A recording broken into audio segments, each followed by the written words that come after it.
దైవజనమా, ఉపవాస ప్రార్థనప్పుడు నీ దృక్పథం ఎలా ఉంది? నీ ఆలోచన విధానం ఏ విధంగా ఉంది?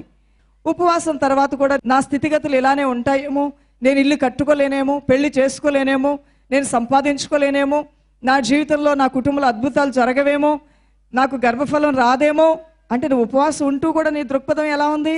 నువ్వు ఇలా అనుకుంటూ ఉపవాసం ఉంటే నీకే ప్రయోజనం జరగదు. నేను చెప్తున్నాను, ఇలా అనుకుంటూ అనుమానాల పక్షిలాగా నువ్వు ఉంటే నీ జీవితంలో ఏ మేలు నువ్వు పొందలేవు. దేవుని యొద్దకు వచ్చేవాడు ఆయన ఉన్నాడని, ఆయన నమ్మినటువంటి వారికి అద్భుతాలు చేస్తాడని ఎందరైతే నమ్ముతారో వారికి ఆశ్చర్యకార్యాలు, అద్భుత కార్యాలు జరిగిస్తారన్నాడు.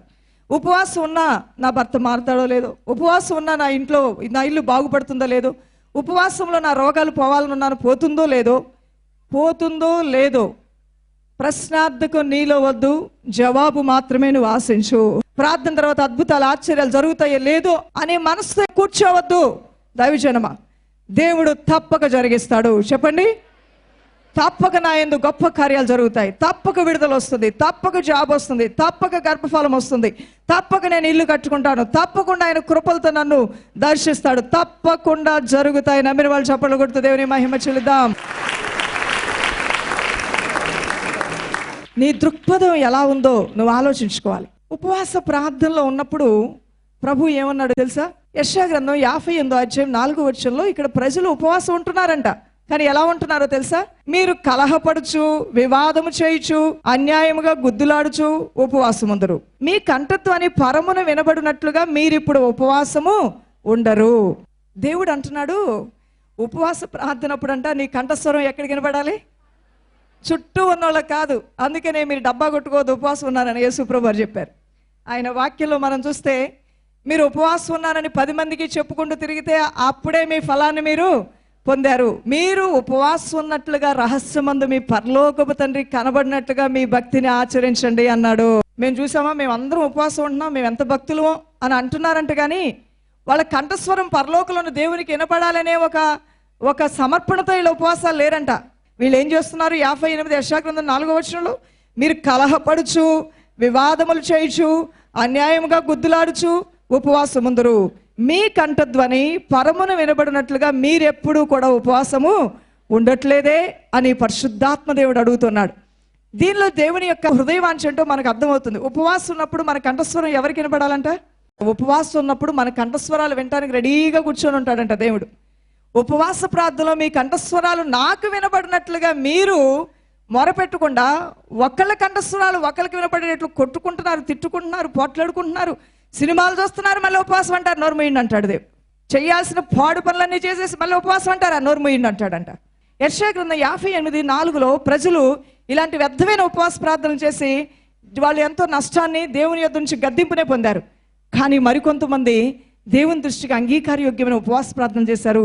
దానికి ఒక మంచి ఉదాహరణ దానియేలు గ్రంథము 9:10 ఇతను ఇక్కడ ఉపవాసం ఉండి ప్రార్థన చేస్తున్నాడండి. యెషయా గ్రంథం 58 వారు ఉపవాసం ఉన్నారు. దానియేలు గ్రంథంలో 9 దానియేలు ఉపవాసం ఉన్నాడు. అక్కడేమో వాళ్ళు ఉపవాసం ఉంటే ఇది కూడా ఉపవాస ప్రార్థనేనా అని దేవుడు గద్దించాడు. దానియేలు చేసిన ఉపవాస ప్రార్థనని దేవుడు ఆస్వాదించాడు. రాణి అయిన ఎస్తేరు చేసిన ఉపవాస ప్రార్థనని ప్రభు అంగీకరించాడు. చరిత్రను తిరగరాశాడు. ఆయన ప్రజల పక్షంగా ఆయన యుద్ధం చేశాడు. ఇక్కడ దానియేలు ఉపవాసం ఉన్నప్పుడు ఎలా తను దేవునికి సమర్పించుకుంటూ ప్రార్థన చేస్తున్నాడో అదే ప్రార్థన ఈరోజు నువ్వు కూడా చేయాలి. దానియేలు గ్రంథం 9:3-10 ప్రియులారా, ఇతను తనని కలుపుకొని అందరి నిమిత్తమే ప్రార్థన చేస్తూ ఉన్నాడు. ఇది చాలా అద్భుతమైన ప్రార్థన. ఆయన ఒప్పుకోలు ప్రార్థన అంటారు. క్షమాపణ దేవుని దగ్గర అడగటం, విజ్ఞాపన చేయటం, మొరపెట్టడం. అయ్యా మేము పాపులము, మేము దోషులము, మమ్మల్ని క్షమించయ్యా. మా కుటుంబస్తులు ఈ విధంగా నేమే తిరుగుబాటు చేశారు. నా ఇంట్లో ఉన్న వాళ్ళు బైబిల్ చింపేశారు. నా ఇంట్లో ఉన్నారు యేసు ప్రభువును దూషించారు. నా ఇంట్లో ఉన్న వారు సేవకులను తిట్టారు. మా ఇంటికి వచ్చి దైవ సేవకులు వచ్చినప్పుడు నువ్వు ఎందుకు వచ్చావని చెప్పేసి త్రోసివేశారు, ఎగతాళి చేశారు, అవమానపరిచారు. ఇవన్నీ పాపాలే దైవజనమా. అభిషేకముతో ఆడుకున్న వాళ్ళు ఉంటారు. బోడితలవాడా అని ఎలీషాని ఎగతాళి చేసినప్పుడు దేవునికి కోపం వచ్చింది. అభిషేకాన్ని, పరిశుద్ధాత్మను, దైవ కార్యాలని, దేవుని భక్తులను, దైవ సేవకులను, దేవుని యొక్క పరిచర్యను, ఇటువంటి ఉపవాస ప్రార్థనలు నీ ఇంటి వారే ఎగతాళి చేశారేమో వారి పక్షంగా నువ్వు ఈ రోజున మధ్యవర్తిత్వపు ప్రార్థన చేసి తీరాలి. అలా చేయని పక్షంలో నీ ఇంటి పైన ఆ నింద, ఆ శాపం నిలిచి ఉంటుంది. అది ఎవరో ఒకరు నీ ఇంటి పక్షంగా ఒప్పుకునేంత వరకు కూడా తొలగిపోదు. నీ ఇంటి వారు, నీ బంధువులు ఎవరైనా దొంగతనం చేసిన వారు, అబద్ధికులో, నరహత్య చేసిన వారు, వ్యభిచారులో, విగ్రహారాధికులో, అక్రమముగా ఆస్తిపాస్తులు సంపాదించిన వారు, దుష్ట సాంగత్యము కలిగిన వారు, మరి వివాహ బంధమును విడిచి ఇష్టానుసారంగా తిరుగుతున్నటువంటి క్రోధత్వం కలిగిన వారు ఎవరైనా సరే నీ ఇంటి పక్షంగా ఉంటే వారి పక్షంగా నువ్వు విజ్ఞాపన ప్రార్థన చేస్తే నీ ఇంటి పైనటువంటి కారు చీకట్లు తొలగించేస్తాడు క్షమాగుణము కలిగిన నీ దేవుడు. అంత మాత్రమే కాదు, నీ దేశం పక్షంగా, నీ రాష్ట్రం పక్షంగా, అధికారుల పక్షముగా, ఈ పట్టణం పక్షంగా ఈ రోజు నువ్వు విజ్ఞాపన ప్రార్థన చేయాలి. అప్పుడు దేశం పైన ఉన్న శాపము, రాష్ట్రం పైన ఉన్న శాపము, పట్టణాల పైనటువంటి శాపం, కుటుంబం పైన ఉన్న శాపాలని తొలగించబడతాయి. అలనాడు దానియేలు ఇటువంటి ప్రార్థన చేసి దైవీకమైన శక్తిని పొందుకొని ఆ ఉగ్రత నుండి ప్రజలను కాపాడాడు, ఉగ్రత నుండి తప్పించబడ్డాడు, తనతో పాటుగా తన వారందరినీ రక్షించుకున్నాడు. ఇక్కడ మనం ఎస్తేరు గ్రంథము 4వ అధ్యాయము 3వ వచనంలో కూడా మనం గమనించినట్లయితే రాణి అయిన ఎస్తేరు కాలంలో యూదా జనాంగం అంతా కూడా చంపబడాలనే ఒక ఆజ్ఞ, ఒక శాసనం రాయబడినప్పుడు వాళ్ళు ఏడుస్తూ కూర్చోలేదు. ఇంత శాసనము ఆల్రెడీ అయిపోయిందండి. డాక్టర్లు డిక్లేర్ చేశారు క్యాన్సర్ వచ్చింది, చనిపోతుంది. ఇక ఆ ఉద్యోగం నాకు రాదని క్యాన్సిల్ అయిపోయిందని లెటర్ కూడా వచ్చేసిందండి. నాకు జరగవలసిన వివాహం ఇక జరగదు, ఆగిపోయిందని చెప్పేశారు. శుభలేఖలు కొట్టించుకున్నా నో ప్రాబ్లం, ఇక అవ్వదు, నీకు నాకు పెళ్ళి అవుదని కుండబద్దలు కొట్టినట్టు చెప్పేశారండి. రద్దయిపోయింది. ఇక బిజినెస్ మేము ప్రారంభించాం కానీ అది రద్దయిపోయింది, ఇక అది జరగడానికి అవకాశాలు లేవు. 100% కూడా నీ ప్రయత్నాలు కొన్ని విషయాల్లో ఆగిపోయాయి. దైవజనమా, ఆగిపోయిన వాటిని ప్రారంభిస్తాడు నీ దేవుడి ఉపవాస ప్రార్థనల ద్వారా. ఆశ్చర్యకార్యాలను చూడగలుగుతావు. అదే విశ్వాసం అంటే. ఎస్తేరు కాలంలో యూదులను ఒకానొక దినమున, ఒకానొక సమయమున చంపబడాలి అనేది నోటి మాటతో కాదు, శాసనం ఉంగరముతో రాజు ముద్రించి లెటర్లు పంపించాడు. గుర్రాల మీద ఎక్కి అదేదో పెద్ద మంచి కార్యమైనట్టు జనాలను చంపటం, దండోరా వేసి పలానా రోజున, పలానా దినమున, పలానా మాసమున యూదులందరినీ చంపండి హో అని దండోరా వేయటం జరిగింది. అన్నీ తెలిసిన తర్వాత కూడా రాణి అయిన ఎస్తేరుతో పాటు యూదా జనాంగము గోనె పట్ట కట్టుకొని అంగలారుస్తూ దేవుని సన్నిధిలో ప్రార్థన చేయగా సర్వోన్నతమైన దేవుడు తీర్పు తీర్చడానికి దిగొచ్చాడంట. చప్పలు కొడుతూ దేవుని మహిమ చెల్లిద్దాం. నువ్వు అనుకుంటున్నావేమో భూమి మీద సంభవించే వాటితో దేవునికి ఏం పని, ఆయన ఎలా ఇంటర్ఫీర్ అవుతాడు, నా కుటుంబంలో సంభవించే వాటి విషయంలో దేవుడు ఎలా ఇంటర్ఫీర్ అవుతాడు, నా జీవితంలో జరిగే వాటితో దేవుడు ఎలా ఇన్వాల్వ్ అవుతాడు అనుకోవచ్చు. అదే నీ దేవుల్లో ఉన్న మంచితనం, అదే నువ్వు నమ్మిన దేవుల్లో ఉన్న ప్రత్యేకత. దైవజనమా, నువ్వు అడుగుతూ ఉండగానే మధ్యలోకి దిగొస్తాడు ఒక మానవుడిలాగా నీ దేవుడు. హల్లెలూయా.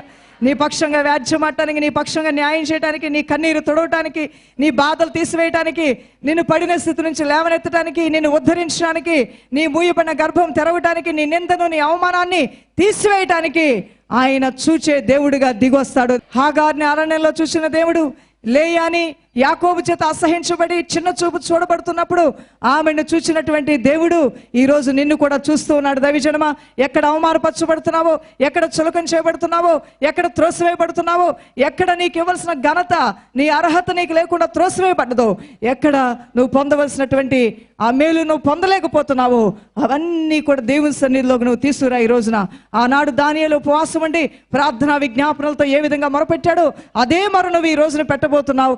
ఆనాడు ఎస్తేరు రాణి తన ప్రజల పక్షంగా ఉపవాసం ఉండి 3 రోజులు ప్రార్థన చేయగా వారి విజ్ఞాపనలు ఆలకించిన దేవుడు అద్భుతంగా దిగి వచ్చాడు. చరిత్రను తిరగరాయటంటే అదేనేమో అనిపిస్తుంది. ఎస్తేరు గ్రంథం చదివితే ఎంత ఆనందం, ఎంత సంతోషం. అబ్బా, ఈ రోజే ఉపవాసం ఉంటే బాగుండేమనిపిస్తుంది. ఒక్క ఉపవాస ప్రార్థన 3 దినాలు ప్రజలు గోనెపట్టు కట్టుకుని ఏడ్చి ప్రార్థన చేస్తే దేవుడు కదిలిపోయాడంట. ఏ రోజున దేవుని బిడ్డలు చంపబడాలి అని శాసనం రాయబడి ఉందో అదే రోజున దేవుడు మరొక శాసనం రాశాడు. యూదులను చంపాలనుకున్న శత్రువులు చంపబడే రోజు. ఇక దైవ శాసనాన్ని ఎవరు మార్చలేకపోయారు. మనుషులు రాసిన శాసనం దేవుడు మార్చగలడు, కానీ దేవుడు రాసిన శాసనాన్ని మానవుడు మార్చలేడు. అదే నీ దేవుల్లో ఉన్న గొప్పతనం. దైవజనమా, ఈరోజు నీ తలరాత, నీ జాతక నక్షత్రమా, నీ బ్రతుకు బాగోలేదా? నా కుమార్తె కర్మండి, ఏం చేస్తాం, పెళ్ళి 4 రోజులకే చనిపోయాడు భర్త. 3 బారిన నీ కుమార్తె జీవితాన్ని నీ దేవుడు మరలా చిగురింపజేయబోతున్నాడు. నా కర్మ అని అనుకోవద్దమ్మా, నాకు ఇవ్వబడిన శిక్ష అనుకోవద్దు. ఈ రోజున దేవుడు మరొక శాసనాన్ని నీ జీవితంలో, నీ బ్రతుకులో, నీ కుటుంబంలో రాయబోతున్నాడు. ఎస్తేరు కాలంలో ప్రజలు ఉపవాసం ఉండి ప్రార్థన చేసినప్పుడు దేవుడు మరొక శాసనాన్ని రాశాడు. ఆయన రాసిన శాసనం ఏంటో తెలుసా? ఏ రోజైతే నీతిమంతులు, నిందారహితులు, ఇతరులకు అపకారం చేయనటువంటి యూదా జనాంగాన్ని చంపాలని చూశారు. అదే రోజున శత్రువులు చంపబడాలి అనే శాసనం దేవుని చేత రాయబడ్డది. ఇక ఆ శాసనాన్ని ఎవరు మార్చలేకపోయారు. యూదులు జయం పొందారు. పై చెయ్యి యూదులదైంది ఆ రోజున.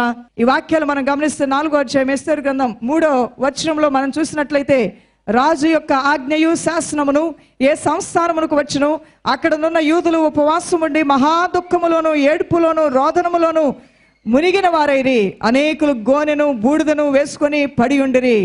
ఈ విధంగా దేవుని యొక్క కార్యము ఆ సీరియస్నెస్ అర్థం చేసుకున్న రాణి అయిన ఎస్తేరు ఆమె ఉపవాసం ఉండి దేవుని సన్నిధిలో 15-16 వచనాలు గమనిస్తే, రాణి అయిన ఎస్తేరు అంటూ ఉన్నది, నీవు పోయి షూషన్ నందు కనబడిన యూదులందరినీ సమాజ మందిరమునకు సమకూర్చి నా నిమిత్తము ఉపవాసం ఉండి 3 దినములు అన్నపానములు చేయకుండి. నేను నా పనికెత్తలను కూడా ఉపవాసముందము. ప్రవేశించుట న్యాయ వ్యతిరేక్తముగానున్నను. నేను రాజునొద్దకు ప్రవేశించుదును. నేను నశించెదను అని ఆవిడ ఎప్పుడైతే ఒక శ్రేష్టమైన నిర్ణయం తీసుకున్నదో, ఆమె నశించలేదు కానీ శత్రువులు నశించిపోయారు. ఆమె ఓడిపోలేదు కానీ, ఆమె అపజయం పాలవ్వలేదు కానీ ఆమె యొక్క శత్రువులు అపజయం పాలయ్యారు. ఈ రోజుకి కూడా ఈ గ్రంథము జీవంతో ఉన్నది. ఈ గ్రంథాన్ని మనం చదువుతూ ఉంటే మన జీవితాల్లో దేవుడు అద్భుతాలు చేయడా, అలనాడు చేసిన దేవుడు ఈనాడు మన జీవితాల్లో చేయగల శక్తిమంతుడు కదా అని ఒక నూతన ఉత్సాహం, నూతన ఉజ్జీవం.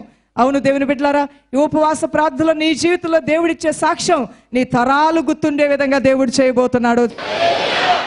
తరాలు తర్వాత తరాలు, యుగాల తర్వాత యుగాలు దేవుడిని యందు జరిగించిన గొప్ప కార్యాలు చెప్పుకోబోతున్నారు. మన దేవుడు ఎలాంటి దేవుడు? తరాలు మారినా యుగాలు మారినా మారని దేవుడు.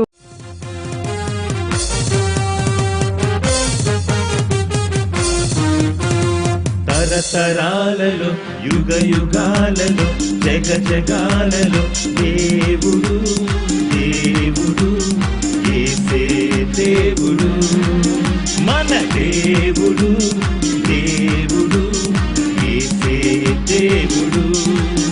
హల్లెలూయా హల్లెలూయా హల్లెలూయా హల్లెలూయా హల్లెలూయా హల్లెలూయా హల్లెలూయా హల్లెలూయా. దేవుడు గొప్పవాడు. దేవజనమా, ఇంతటితో నీ విశ్వాసం ముగింపు కాదు. దైవ కార్యాలు ఆగిపోవు. నీతో నీ తరాలను వెంబడిస్తాయి దైవ కార్యాలు. అబ్రహాముతో ఆగిపోలేదు దేవుని కార్యాలు, అవి ఇస్సాకుకి వెళ్ళాయి. ఇస్సాకుతో ఆగిపోలేదు దైవ కార్యాలు, అవి యాకోబులోకి వెళ్ళాయి. ఇక యాకోబుతో ఆగిపోలేదు కార్యాలు, 12 గోత్రాల్లోకి వెళ్ళాయి. 12 గోత్రాలతో ఆగిపోలేదు దైవ కార్యాలు, 12 మంది శిష్యుల్లోకి వచ్చాయి. 12 మంది శిష్యులతో సువార్త ఆగిపోలేదు. అలాంటి వేల కొల్ల మంది మనలాంటి వాళ్ళు ప్రపంచం అంతా కోకొల్లలుగా ఉన్నారు ఈరోజు. యేసయ్య సైన్య సమూహం. భయపడవద్దు, దిగులు పడవద్దు. నాతోనే ఆగిపోతుందేమో అని అనుకోవద్దు. నువ్వు పోయినా, నువ్వు పోయిన తర్వాత కొనసాగిస్తాడు నీ కుటుంబంలో దైవ కార్యాలు. నువ్వు ఉన్నా కొనసాగిస్తాడు దేవుని కార్యాలు. దేవుని కార్యాలకు అంతం అనేదే లేదు. ఆయన కార్యాలు జరుగుతూనే ఉంటాయి. ఎందుకంటే నువ్వు ఆయన నమ్మావు కాబట్టి, ఆయన భయభక్తులు కలిగి ఉన్నావు కాబట్టి, ఆయనందు విశ్వాసం ఉంచావు కాబట్టి. ఆయన తరాలు యుగాలు మారిపోతాయేమో కానీ మారినటువంటి గొప్ప దేవుణ్ణి ఈ రోజున నువ్వు కలిగి ఉన్నావు దైవజనమా. అందువల్ల మీ జీవితంలో ప్రభు యొక్క కృపలను కొనియాడుతూ ముందుకు సాగిపోనండి. చెప్పబడిన వాక్యాలు మీ మనసులో భద్రపరచుకోనండి. లూకాసు వార్త 2వ అధ్యాయము 37వ వచనంలో మనం గమనించినట్లయితే, ఇక్కడ ఒక విధవరాలు హన్నా 84 సంవత్సరాల విధవరాలై ఉండి దేవాలయమును విడవకుండా ఉపవాసముతోను ప్రార్థనలతో రేయింబగళ్ళు సేవ చేస్తూ దేవుని దృష్టిలో అంగీకారయోగ్యమైన భక్తి కలిగి ఉన్నది. 84 సంవత్సరాలు ఆవిడ విధవరాలుగా ఉన్నదంట. హన్న అనే ఈ యొక్క విధవరాలు రేయింపగళ్ళు దేవుని సేవ చేసిందంట. దేవాలయాన్ని విడవలేదంట. మందిరాన్ని విడవకుండా ఆవిడ ప్రతిరోజు ప్రార్థన, వారంలో అనేక రోజులు ఉపవాసము ప్రార్థనలతో తన జీవితాన్ని ఆయన సన్నిధిలో సమర్పించుకొని రాబోచున్న రక్షకుడు గురించి విజ్ఞాపన చేసింది. కాబట్టి ఆమె భక్తిని చూచిన దేవుడు ఆయన మరియ గర్భంలో జన్మించిన తర్వాత హన్న చేతుల్లోకి వెళ్ళాలని సృష్టికర్త ఆశపడ్డాడంట. ఒక విధవరాలు నోట ప్రవచన వాక్కు ద్వారా ఆశీర్వాదం పొందటానికి ఇష్టపడ్డాడు. కుమారుడుగా వచ్చిన సృష్టికర్త అయిన దేవుడు. దైవజనమా, ఈ రోజు నీ ఉపవాసము ప్రార్థనలు దేవునికి అంగీకార యోగ్యముగా ఉంటున్నాయి కాబట్టి నీ వీధిలో ఉన్న ధనవంతులలోకి వెళ్ళాలని దేవుడు ఆశపడ్డగాని నీ ఇంట్లో నివాసం చేయడానికి యేసయ్య రాబోతున్నాడు. ఉపవాసములతోనూ ప్రార్థనలతోనూ ఉన్న వారి ఇంట్లోకి వెళ్ళటానికి ఇష్టపడతాడు. ఆహ్వానించిన కణాను విందులోకి వెళ్ళటానికి ఇష్టపడ్డాడు. ఆహ్వానించిన మార్తా, మరియా, లాజరు ఇంట్లోకి వెళ్ళటానికి దేవుడు ఇష్టపడ్డాడు. ఈ రోజు ఉపవాసం ఉండటానికి నువ్వు ఇష్టపడి వచ్చావు. నీ ఇంట్లోకి యేసయ్య కూడా రాబోతున్నాడు. అద్భుతమైన కార్యాలు నీ జీవితంలో ఆయన చేయబోతున్నాడు. ఒక్కసారి లేచి నిలబడండి, నాతో పాటు ప్రార్థనలో ఏకీభవించండి. మా పితరుల దోషములు క్షమించండి, మా రక్త సంబంధుల అపరాధములు మన్నించండి.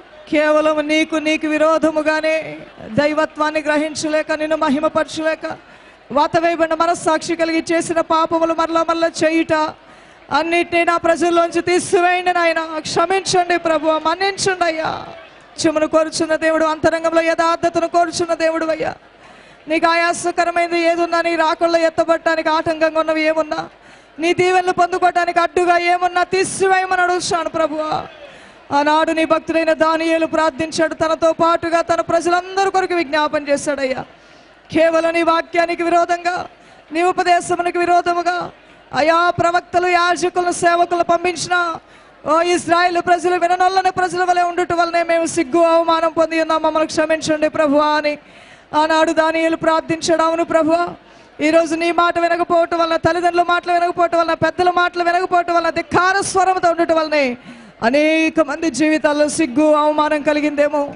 ఎన్నో మార్లు నా తండ్రి ప్రభువా, కొన్ని పనులు చేయొద్దన్నా చేయటం వలన, కొన్ని విషయాలకు వెళ్ళొద్దన్నా వెళ్ళటం వలన, దురాపేక్ష వలన, దురాశ వలన, ఓ నా తండ్రి ప్రభు, అనేకమైన చిక్కుల్లో ఒకవేళ నా సహోదరులు పడ్డారేమో, క్షమించండి నాయన. అధికమైన ధనాపేక్ష వలన, అధికమైన సంపాదన కావాలని కోరుకోవటం వలన కష్ట నష్టాల్లో పడ్డారేమో, క్షమించండి నాయన. మీరు మాట ఇస్తే చాలు ప్రభువా, ఒక్క మాట నువ్వు మాట్లాడితే చాలు, ఆశ్చర్య కార్యాలు జరుగుతాయి ప్రభువా. నువ్వు రాయండి శాసనం ప్రభువా, నువ్వు నిబంధన నువ్వు స్థిరపరచు నాయన. ఆయన మాట మీ జీవితంలో గొప్ప కార్యాలు చేయబోతున్నది. ఇది నిజం. ఆశ్చర్య కార్యాలు మీరు చూడబోతున్నారు. Thank you Jesus. యేసు నామములో అడిగి వేడుకొంచున్నాం మా ప్రియ తండ్రి, ఆమేన్. హల్లెలూయా.